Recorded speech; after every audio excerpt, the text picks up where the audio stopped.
Selamat sore, perkenalkan nama saya William. Saya adalah konselor yang akan mendampingi kamu hari ini. Terima kasih banyak sudah meluangkan waktu untuk hadir. Di ruangan ini kamu bisa merasa aman. Semua yang kamu bagi adalah rahasia. Dan aku akan mendengarkan tanpa menghakimi. Sebelum kita mulai, kita atur nafas dulu. Dan selesai. Gimana perasaan kamu hari ini? Ada hal yang ingin kamu bagi atau ceritakan? Jadi aku lagi sedih banget kak. Aku baru berantem besar sama sahabatku. Aku bisa ngerasain aura kesedihan dan berat dari ceritamu itu sih. Kehilangan atau konflik dengan sahabat memang sangat menyakitkan. Aku bisa merasakan aura kesedihan dan berat dari ceritamu. Kehilangan atau konflik dengan sahabat memang sangat menyakitkan. Boleh cerita lebih detail tentang apa yang memicu konflik besar itu? Tolong fokus pada momen yang paling membuatmu merasa sakit atau kecewa gitu. Dia itu kecewain aku. Dia juga janji mau dukung aku, tapi malah bilang hal buruk tentang aku ke orang lain.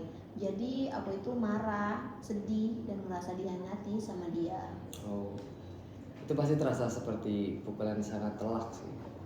Merasa dihianati oleh orang yang paling kita percaya itu sangat melukai fondasi, membawa beban ganda. Rasa sakit hati karena apa yang dia lakukan, dan rasa marah, frustasi karena merasa kamu tidak dihargai dalam pertemanan itu. Apakah aku menganggap perasaanmu dengan tepat? Iya benar sekali. Aku ngerasa nggak dihargai sama dia. Aku nggak tahu harus gimana lagi sama dia. Wajar sekali sih kamu bingung. Pertemanan yang mendalam akan terasa seperti kehilangan besar jika rusak. Kalau kamu ingat kejadian itu, apa harapan yang paling mendasar yang kamu rasakan telah Aku dihancurkan oleh tindakannya? Aku berharap dia itu jujur dan bisa jaga rahasia tentang aku gitu. Rasa tidak dihargai, kecewa, dan marah itu adalah sinyal penting dari dalam dirimu. Ini adalah alarm bahwa batasan pribadi kamu telah dilanggar. Batasan itu penting, ibarat pagar yang melindungi harga diri dan perasaanmu. Pelanggaran batasan seperti ini tidak bisa diabaikan. Yang penting kita pahami. Emosi itu normal. Tugas kita bukan menghilangkan marah atau sedih, tapi memastikan kamu yang memegang kendali atas tindakanmu, bukan emosimu. Kita harus fokus pada dua hal: mengelola emosi saat ini dan menentukan batasan baru untuk masa depan hubungan itu. Untuk kasus pengkhianatan seperti ini, kita harus menentukan apakah ini konflik yang bisa diperbaiki atau ini pelanggaran core value yang membutuhkan jarak. Dan kamu sebagai yang tersakiti berhak penuh atas keputusan itu. Bagaimana pandanganmu tentang hal ini? Aku belum tahu. Aku masih terlalu marah buat mikirin hal itu. Keputusan yang bagus. Kalau masih marah, berarti ini saatnya kita fokus ke self care dan calling down. Aku akan berikan 3 langkah konkret yang bisa kamu lakukan segera. Yang pertama, ambil jeda terapeutik. Aku sarankan kamu ambil jarak minimal 3 atau 4 harian lah. Ini bukan untuk lari, tapi untuk menenangkan sistem sarafmu dulu. Selama jeda ini jangan kontak dia, fokuslah pada kegiatan yang menyenangkan seperti olahraga ringan atau dengerin musik gitu. Terus yang kedua ada keluarkan emosi, ambil buku atau notes HP gitu, tulis semua rasa marah, sakit, dan kecewamu tanpa diedit, seperti kamu sedang bicara dengannya. Tujuannya adalah merapikan emosi agar tidak meledak tiba-tiba. Tulis sampai kamu ngerasa lega.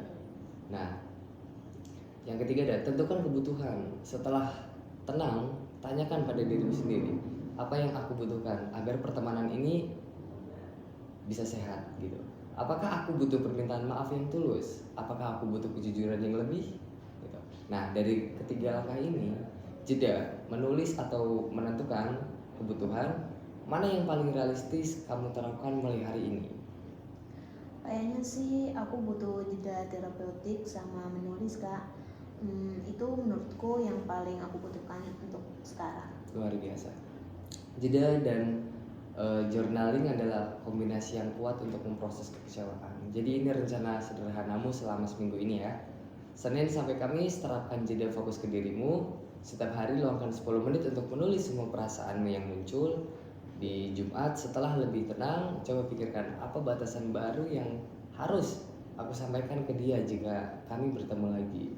Bagaimana menurutmu? Apakah rencana ini terasa bisa kamu jalani tanpa merasa terbebani?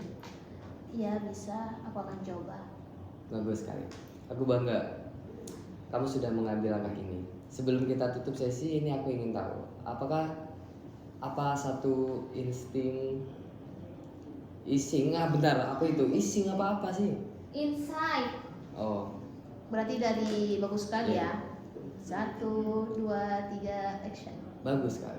Aku bangga kamu mengambil langkah ini. Sebelum kita tutup sesi ini, aku ingin tahu, apa satu insight atau pemahaman baru yang paling penting kamu dapatkan dari obrolan kita ini?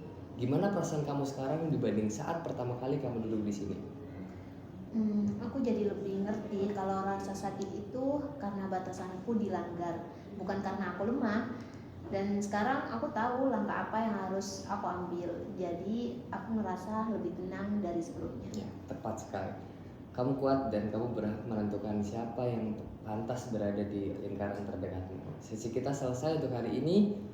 Ingat proses ini butuh waktu. Kamu boleh datang kapan saja kalau kamu butuh cerita lagi. Terima kasih sudah memproses. Sebelumnya namanya siapa kalau boleh tahu? Nama saya Angel, Kak. Oh iya, terima kasih Kak Angel. Sampai bertemu lagi.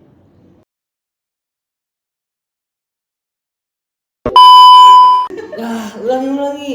Ya udah gini Nah, ya gitu. Nanti potong aja. Udah. Boleh cerita lebih detail tentang Cut. Gitu sih. Di sebelah berisik banget tau. Gak kedengeran. Langsung lanjut di ini. Aku bisa merasakan Iya. aura kesedihan. 1, 2, 3.